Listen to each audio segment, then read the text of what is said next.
అలాగే శనివారం పూట వెంకటేశ్వర స్వామికి పచ్చకర్పూరంతో హారతి ఇవ్వటం ద్వారా కూడా ధనపరంగా మంచి ప్రయోజనాలు సిద్ధింపజేసుకోవచ్చు.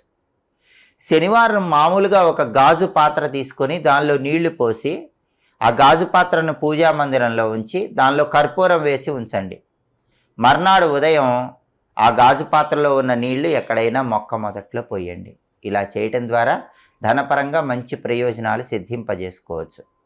అలాగే జీవితంలో ఎలాంటి కష్టాలు లేకుండా ఉండాలంటే, ఎదుగుదల తొందరగా రావాలంటే, అభివృద్ధి తొందరగా రావాలంటే మూగ జీవాలకు శనివారం పూట బెల్లంతో తయారు చేయబడిన పదార్థాలు ఆహారంగా వేయాలి.